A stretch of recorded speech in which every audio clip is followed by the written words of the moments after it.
Bonjour tout le monde, merci beaucoup d'être à l'écoute de cette émission. J'espère que vous allez bien. Il y a beaucoup de choses dans l'actualité, comme d'habitude, comme tous les jours finalement. Nous avons Olivier Guillet avec nous aujourd'hui parce que Fred, notre ami Fred Bastien est quelque part sur cette planète.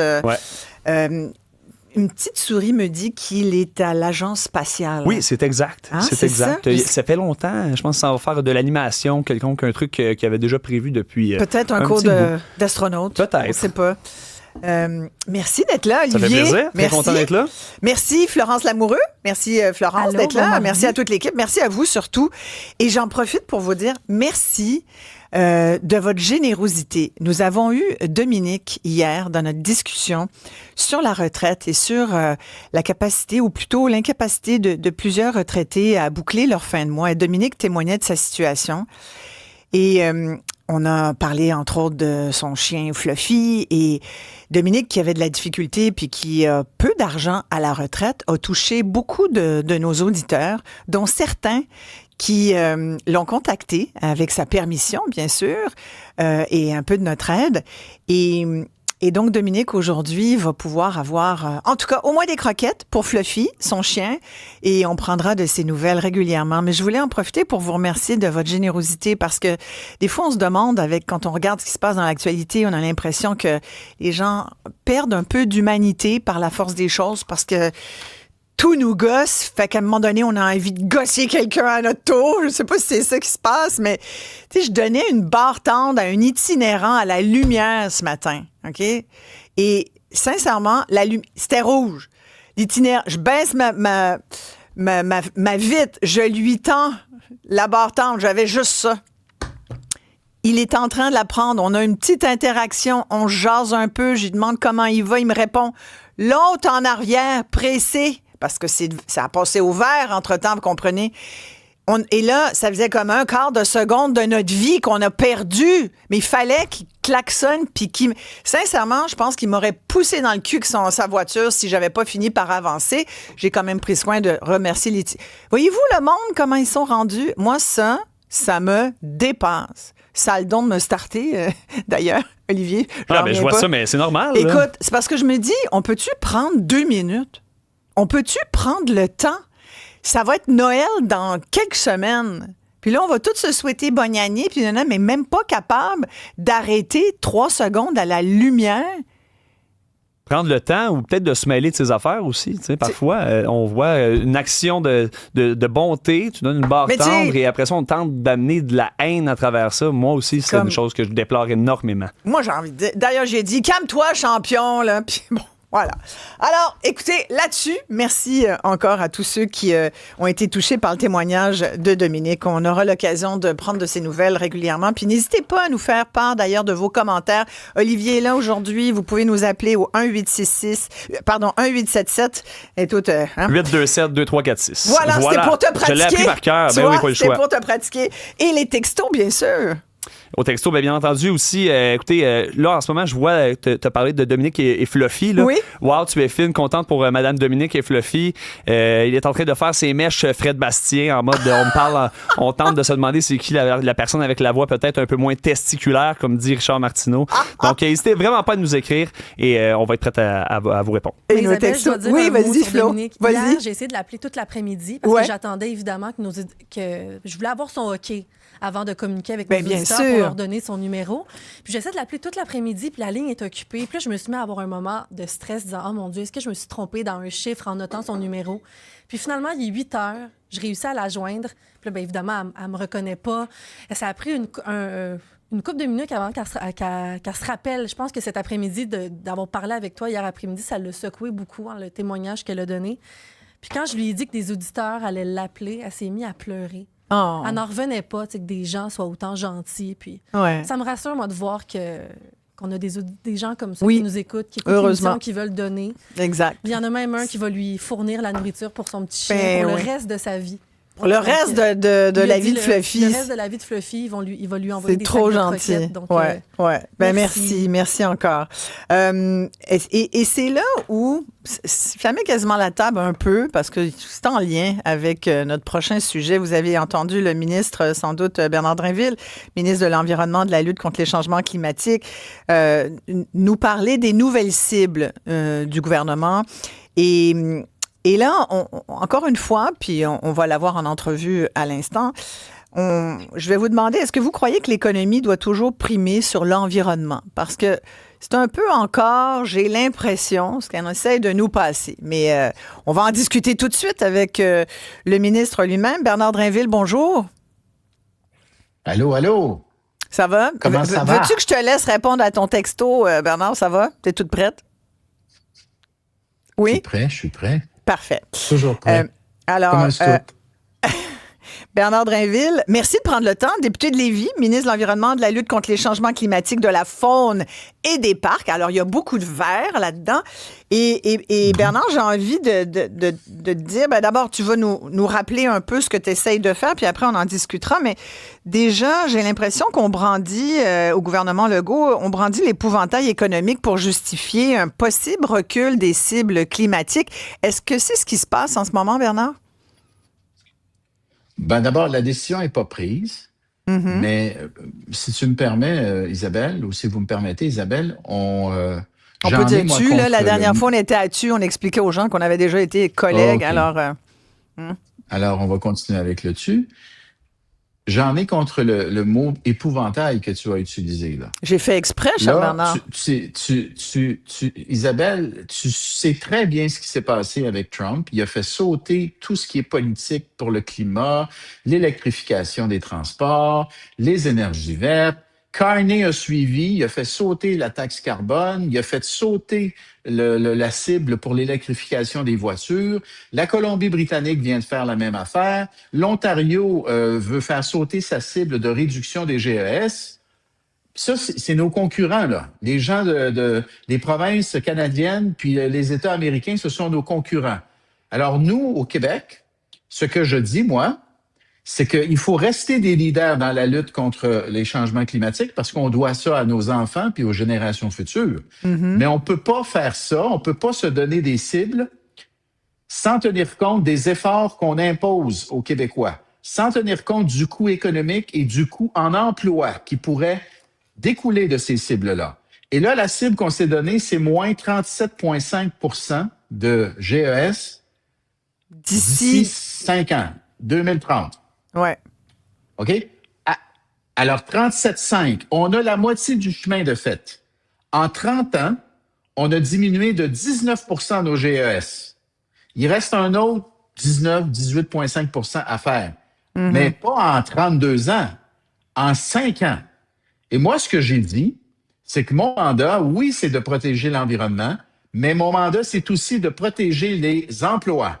C'est pas vrai qu'on va juste diminuer les GES puis faire semblant que les voisins autour qui sont en concurrence avec nous, eux autres, ils s'en balancent ou en tout cas, ils reculent sur plusieurs plans. Alors nous, il faut maintenir un équilibre entre la protection de l'environnement et la protection de l'économie. C'est ça le mandat que je me suis donné, Isabelle. Puis honnêtement, si on disait aux Québécois, puis je t'invite à ouvrir les lignes. Oui, on le fait, là, on va le faire. C'est quoi ta question? OK, pose la question, ils vont répondre. Vas-y. Êtes-vous d'accord qu'on peut à la fois protéger l'environnement et protéger les emplois?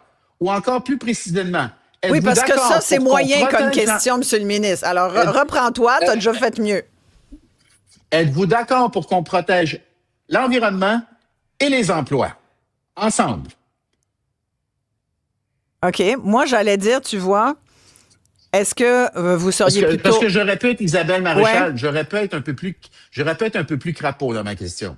Oui, okay? C'est-à-dire? J'aurais pu dire, là, tu m'aurais fait le reproche avec raison. J'aurais pu dire, êtes-vous prêt à vous appauvrir économiquement pour lutter contre les GES? Je te garantis, la réponse aurait été, pas en tout. Mais non, c'est sûr. On veut pas être pauvre. Bon. Ouais. Alors, dis-moi pas que c'est déraisonnable puis que c'est un épouvantail que de dire il faut maintenir en équilibre le climat et les emplois. Moi, je pense que c'est la bonne attitude. Qu'est-ce que tu penses de notre question? Croyez-vous que l'économie doit toujours primer sur l'environnement? Parce qu'en général, c'est ce qui se passe, Bernard. Ça a toujours été ça. Puis tiens, à la rigueur, on va l'expliquer. Je suis pas d'accord, mais c'est pas ça que je propose. Ouais. Non, parce que en même temps qu'on étudie les cibles de réduction de GES, on propose également d'investir 200 milliards dans les énergies vertes d'ici 2035. C'est ça le programme d'investissement d'Hydro-Québec. 200 milliards. Ça, là, c'est très vert, puis c'est très économique. Tu peux avoir les deux. Tu n'es pas obligé de poser une question où tu dis, faut-tu que l'économie soit au-dessus de l'environnement? Moi, je pense que la bonne approche, c'est d'avoir les deux en équilibre l'un avec l'autre. Est-ce que ça se peut? C'est pas vrai, Isabelle. Est-ce que ça se peut, ça? Oui, ça se peut. Ouais. Ben, ça se peut, certain. Moi, là, quand j'entends les oppositions, là, parce que tu sais, la position du gouvernement, je te l'ai dit, moins 37,5 d'ici 5 ans, d'ici 2030.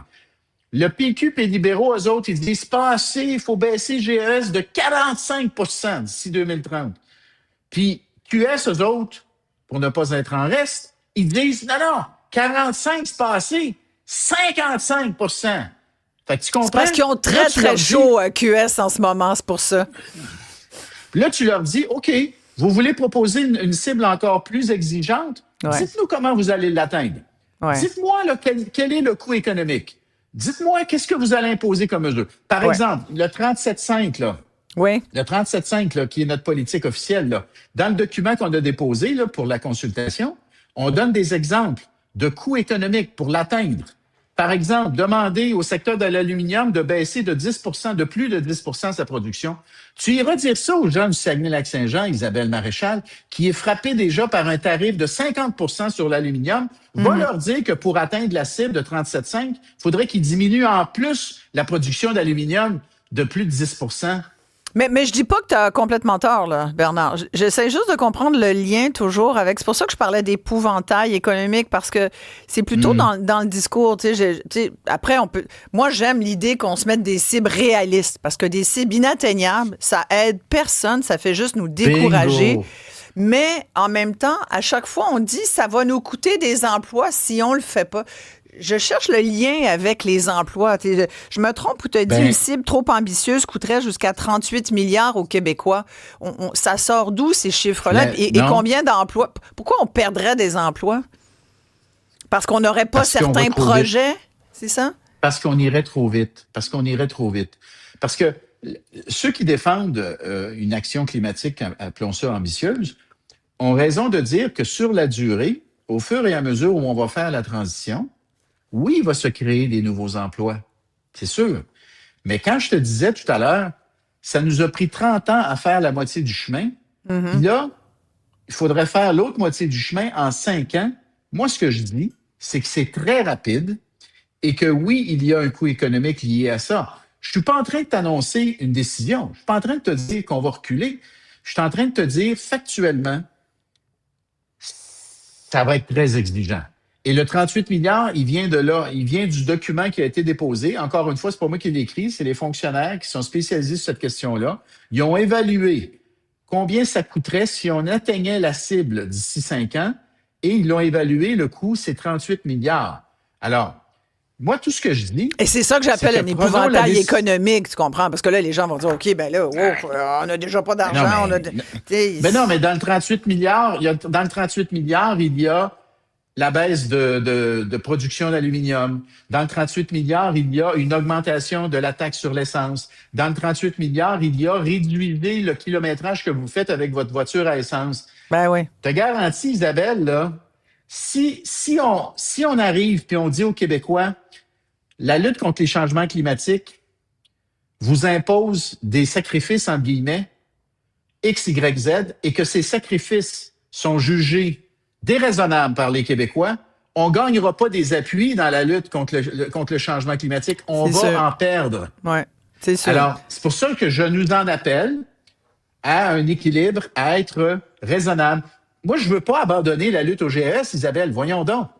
On le voit là, que ça se réchauffe. On le voit que le climat se dérègle. Est-ce que tu es en train de me dire, Bernard, que tu es préoccupé quand même par les GES? Est-ce que les GES te préoccupent? Oui? Très drôle. Ben, évidemment. Voyons donc. Isabelle Maréchal. Fait que donc, c'est plus lâche chez moi avec les GES, là. C'est plus ça, là. C'est plus ça du tout. Et que t'es imprévisible. Ben, toi aussi, mon cher ami, parce qu'il n'y a pas si longtemps, c'était lâche chez moi avec les GES. Puis là, tu viens de me dire que t'es très, très préoccupé par les GES. Fait que, j'ai envie de te dire, c'est comme une éolienne, Bernard. Tu sais, c'est comme... J'ai pas dit girouette, j'ai dit éolienne. Je suis dans l'air du temps. C'est ça. C'est cela. Alors, sois pas démago, parce que tu te rappelles très bien, quand j'ai dit lâchez-moi avec les GES, le contexte, c'était quoi? C'était on va circuler dans des voitures de plus en plus électriques. On a besoin de transports collectifs de plus en plus efficaces. Alors, puis on a de plus en plus de trafic du côté de Lévis puis de la Rive-Sud. Alors, s'il vous plaît, bon. Alors, puis sais-tu quoi, Isabelle? Sur le fond des choses, c'est moi qui ai raison. Oui. Parce que sur les voitures électriques, il va en avoir de plus en plus. Oui, mais pas aussi rapide. Complètement, parce que c'est une nouvelle technologie, mais pas aussi rapidement qu'on le souhaitait. La preuve, là aussi, tu me parlais de tous ceux qui ont fait des reculs sur les voitures électriques aussi. On se rend compte que finalement, les gens vont opter pour l'hybride avant d'aller complètement, pleinement électrique pour toutes sortes de raisons qui s'expliquent aussi. Bernard, j'ai plein d'auditeurs là, qui... On va y revenir à ça. Oui, parce que... on vous invite à nous écrire là, au 1-877-827-2346 ou nous appeler aussi au 187 Cube Radio ou studio à commercial cube.radio. Mais j'aimerais, avant de vous lire, faire un petit message parce que moi, j'ai 25 ans, OK? Et ça fait près de 20 ans qu'on se fait dire que la situation est alarmante, qu'on est déjà passé, il est déjà trop tard. Vous voyez pas ça comme étant un recul sur un objectif qui peut-être était haut, j'en conviens, mais que là, pour certains, ça peut paraître comme étant justement un recul, puis une manière qu'on aurait pu peut-être, en continuant cet objectif-là, d'être des pionniers au niveau de l'environnement. Parce que moi, j'en ai autour de moi des jeunes, là, ça les fait paniquer. Ça les fait paniquer, cette situation-là. Oui, absolument. Olivier, c'est ça? Oui, Olivier, bonjour. Donc, Olivier Guillet, 25 ans, jeune représentant de la jeunesse québécoise. Ben oui, mais... Bon. Excellent. Moi, j'en ai plein de représentants de la jeunesse québécoise. Ce sont mes enfants, tu sais. 21, 27 et 29. Alors, d'abord, le Québec, puis je me défile pas, là. Écoute-moi répondre à ta question, Olivier. Le Québec, on est déjà l'endroit dans les Amériques où il se produit le moins de GES par habitant. OK, on est déjà numéro 1, puis je te garantis qu'on va le rester. Peu importe la cible qu'on va fixer, on va rester numéro 1, premièrement. Deuxièmement, tu as raison de dire que c'est préoccupant, puis c'est un peu stressant. Puis c'est pour ça que je dis qu'on va pas abandonner. Mais est-ce que, au terme de l'exercice qu'on fait là, on a différentes options qui s'offrent à nous? La décision qu'on va prendre, elle doit nous permettre de continuer à lutter contre les GES, mais de le faire d'une façon qui est intelligente puis qui préserve les emplois. Parce que si on ne préserve pas les emplois, on va perdre du monde en chemin. Puis je veux juste te dire, pour te rassurer, parce que c'est important de mettre de l'espoir aussi là-dedans. Ben oui. L'accord de Paris, là, qui nous a amené à se donner cette cible de 37,5 d'ici 2030. Bon, ben, l'accord de Paris, ça nous a aidés. La planète, là, sans l'accord de Paris, ce serait un réchauffement de plus 4 degrés Celsius d'ici la fin du siècle, d'ici 2100. L'objectif de l'accord de Paris, c'est de limiter l'augmentation de la température sur Terre à 1,5. Je résume, là, il y en a qui disent 2, mais idéalement 1,5 degrés. Actuellement, parce que justement, on ne réduit pas suffisamment nos GES, on est sur une croissance d'à peu près 2,5 de l'augmentation de la température. Fait qu'il nous reste du travail à faire pour ramener ça à 1,5. Mais dis-toi une chose, si on n'avait rien fait depuis, grosso modo, 10 ou 15 ans, la situation serait encore pire qu'elle l'est présentement. Alors, il faut aussi, à un moment donné, dire aux gens, les efforts que vous faites, ça donne des résultats. Si on avait rien fait, on serait à plus 4. Bernard, est-ce que ce que tu es en train de dire, c'est que ça prend quasiment des cibles irréalistes pour arriver à faire des baisses quand même potables. Imagine si on avait une cible réaliste à l'époque, parce que déjà, à l'accord de Paris, ben du monde disait ça n'a pas de bon sens. Là. Ben de trop haut. Baisser du tiers, plus du tiers, les GES, on y arrivera jamais. Là, tu viens de dire, heureusement qu'on a eu cette cible qui était irréaliste, sinon... notre situation planétaire serait bien plus grave. Puis là, tu es en train de nous dire, ben là, on va baisser nos cibles parce qu'on n'y arrivera pas. Sinon, ça va coûter des emplois. Tu comprends? J'ai pas dit ça, Isabelle. J'ai pas dit qu'on réduisait. J'ai dit que la décision n'était pas prise. Non, là, tu vas à la pêche, en fait, je comprends, là. Non. Ce que j'ai dit, c'est que quand on va fixer la cible, on va prendre en considération et le climat et les emplois, si on résume. Mais le chiffre, ça serait quoi, mettons, un bon chiffre pour toi, là? C'est pas 37,5, c'est combien? Tu m'embarqueras pas là-dedans, là, tu sais. Mais c'est moins, forcément. Mais c'est une bonne question. Mais ben oui, mais combien de moins? Isabelle, on répondra à cette question-là dans le temps comme dans le temps. Mais ce que je veux dire, c'est que c'est important, c'est la cible, Bernard. Mais non, faut pas lâcher. Ouais. Faut pas lâcher. Puis tu sais, faut aussi, faut pas lâcher parce que les technologies s'améliorent. Par exemple, ce matin, en commission parlementaire, on a parlé de séquestration du carbone. Donc, actuellement, on est sur une courbe de plus 2,5 degrés d'ici 2100. Mais si on était capable de développer des technologies qui nous permettent de pomper, de sortir des GES de l'atmosphère pour les séquestrer dans le sol, on pourrait non seulement diminuer la croissance de la température, mais peut-être qu'on y arriverait au 1,5. Le 1,5, moi, j'y renonce pas comme être humain, là. Comme habitant de cette bonne vieille terre là, qu'on a, c'est la seule qu'on a. Là. Moi, je pense que le 1,5, faut pas renoncer. Tu sais, de reculer d'un pas pour mieux sauter, Isabelle, là, parfois, c'est le chemin qu'il faut prendre. Ouais. Il y a d'ailleurs des auditeurs qui disent... Je ne dis pas que je vais reculer. Je ne dis pas que je devais reculer. Ce que je dis, c'est qu'il faut faire les choses intelligemment.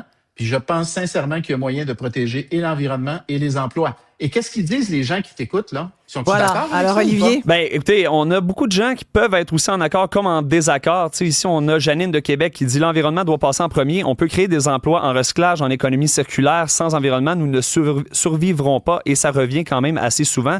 Mais d'un autre côté aussi, on dit, je suis d'accord avec vous, M. Drainville, on a assez donné, on a fait notre part, ça suffit. Donc, c'est assez, je dirais, 50-50 pour l'instant dans la messagerie.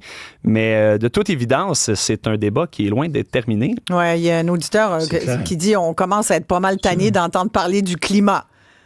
Et il dit, pensez-vous que le Québec va sauver la planète? Ça arrivera jamais. Ça me fait penser au temps de la COVID. On a eu une fatigue de la COVID. Là, on a une fatigue du climat. Trop, c'est comme pas assez. Ça, tu vois, je trouve ça dangereux parce que c'est vrai qu'on dirait que chaque fois qu'on parle du climat, puis de l'environnement, puis de la planète, puis tu le dis très bien, Bernard, je pense qu'on en est tous conscients. Nous, on est des X, puis, tu sais, on a déjà été parmi ces jeunes qui ont, je pense, parmi les premiers parler d'écologie puis d'environnement. Je pense qu'on a été parmi les premiers à faire des manifs pour dire « Hey, réveillez-vous, les baby boomers, là, c'est pas vrai qu'on... » En tout cas, on a été les premiers à recycler, je veux dire. Oui, ça, exactement. C'est pour ça que... moi, quand j'entends dire qu'il y a une fatigue climatique, c'est parce que là, on va être tous bien fatigués tout à l'heure. Tu sais, regarde, on est mois de novembre, puis c'est l'hiver, puis on a des températures comme... Il y a un dérèglement climatique qu'on ne peut pogner. Alors après, on se met des cibles parce qu'il faut s'en mettre, sinon on n'y arrivera jamais. Il faut rester ambitieux, mais il faut que la cible soit atteignable. Il faut que la cible soit atteignable. Moi, je ferai pas... Moi, Isabelle, là, on commencera pas, là... Tu sais, les oppositions, là, encore une fois, eux autres, ils ont des cibles encore plus exigeantes, mais ils nous disent pas comment ils vont les atteindre. Ça, à mon avis, là, c'est de la petite politique pour bien paraître. Je suis bien d'accord avec toi. Là, pour bien paraître. Ouais. Tu sais, parce que tu peux faire dans la surenchère des cibles, puis te draper dans la vertu climatique. Regardez, moi, je suis encore meilleur que la CAQ. Oui, mais Bernard, en même temps, si tu dis 37,5, ça m'apparaît trop, ça veut dire que tu as quand même l'intention de faire quelque chose. Sinon, J'ai pas dit trop. Tu vas dire ça va être difficile, c'est ambitieux, puis tu nous dis si on le fait. Non, mais attends, regarde, c'est sérieux, là. Tu le dis si c'est ambitieux, c'est tellement ambitieux que ça va nous coûter presque 40 milliards de dollars si je me fie aux fonctionnaires bien informés. Fait que ça, là, viens pas me dire que c'est pas pour nous préparer à des cibles plus basses, là. Après, tu veux pas dire le pourcentage, peut-être que tu l'as pas encore, mais c'est pour nous préparer à des cibles plus réalistes, on va dire. Tout ce que je dis, c'est qu'on ne peut pas juste regarder la donnée environnementale, il faut regarder aussi la donnée économique puis trouver le juste milieu. C'est tout ce que je dis. OK. On a Patrice qui est au bout du fil. Bonjour, Patrice. Bonjour, Isabelle. On vous écoute. Bonjour, Monsieur Bernard. C'est ça Bonjour, à quoi ça me fait Patrice. penser tout ça, là? Bonjour. Oui. Là, c'est rendu. Là, moi, ce que je disais, là, quand on parlait de ça, de l'environnement, tout ça, là, Ouais. Nous, on fait nos efforts, on met notre main dans nos poches, mais tu regardes la Chine, tu regardes ces pays-là pollueurs, là, en développement, là, qui sabotent tous les efforts qu'on peut faire en dedans d'un mois, l'effort qu'on a fait dans une année au complète, mettons, là. Je compare ça, mettons, je dis à la personne qui m'a répondu au téléphone, là. Oui. C'était bien beau, là, les musiciens qui jouaient de la musique sur le Titanic pendant qu'ils coulaient, là. Ils mettaient de l'ambiance, là. Mais ils coulent pareil, le métaux, là. C'est continuer à jouer de la musique, mais ça fait de l'ambiance.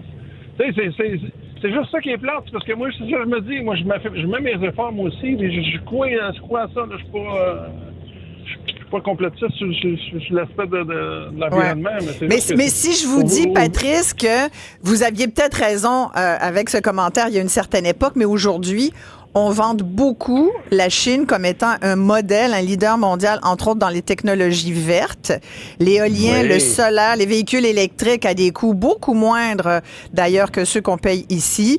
Et c'est vraiment de plus en plus, puis je pense que Bernard pourrait le dire aussi, sans doute que tu es plus au courant même, mais la Chine est devenue un acteur clé dans la transition énergétique mondiale. Après, c'est sûr qu'il y a une démographie en Chine, il y a une démographie en Inde aussi, mais même ces deux pays-là ont fait énormément de pas et contribuent aussi à cette espèce de ce défi environnemental. Ouais. Oui, mais il faut faire attention, Isabelle. Tu as raison, en particulier pour la Chine. Ils sont en avance sur le développement des panneaux solaires. Ils ont une industrie de la voiture électrique qui est en pleine expansion. D'ailleurs, il y a un débat chez nous. Est-ce qu'on devrait prendre des voitures électriques chinoises parce qu'elles se vendraient potentiellement moins cher que les autres? Alors, il y a tout ce débat-là. Maintenant, le problème avec la Chine, c'est qu'ils produisent beaucoup d'énergie avec le charbon. Ouais. Donc, les efforts qu'ils font au niveau, par exemple, du solaire, puis au niveau de la voiture électrique, je veux dire, eux autres, là, ils en pompent du GES dans l'atmosphère avec les centrales au charbon. Puis je dis pas que je me sers pas de ce chiffre-là pour dire, là, je prends la peine de le dire, là, je me servirai pas du chiffre que je m'apprête à vous donner pour justifier qu'on fasse rien. Mais là où je rejoins Monsieur Patrice. Patrice, oui. Patrice, le Québec, là, on représente 0,16% des émissions mondiales de GES. OK? Ça, il faut jamais l'oublier. On représente 0,11% de la population, puis on représente 0,16% des émissions de GES. Fait que, tu sais, il faut garder ça à l'esprit également, là. Il faut faire notre part. Mais les gros producteurs de GES, c'est pas les Québécois, là. Donc, tu renforces finalement l'idée que tant que les autres bougeront pas, nous, on peut continuer allègrement. Non, c'est ça. J'ai pris la peine, Isabelle, de dire le chiffre que je m'apprête à vous donner, c'est pas pour justifier qu'on fasse rien. Au contraire, moi, je suis fier du fait que le Québec soit numéro 1 pour les GES par habitant. On produit 8 tonnes. En moyenne, 8 tonnes par année de GES. On est les meilleurs dans les Amériques. C'est nous qui en produisons le moins. Il faut continuer à être les meilleurs, puis on va continuer à être les meilleurs parce qu'on va investir dans les énergies vertes puis dans l'hydroélectricité massivement. Ouais. Avec Hydro-Québec, puis c'est 200 milliards d'ici 2035. Alors, on va rester les meilleurs, puis je suis fier de ça, moi. Tout ce que je dis, c'est que il faut pas penser que c'est juste nos efforts à nous qui vont déterminer le cours des choses. Là.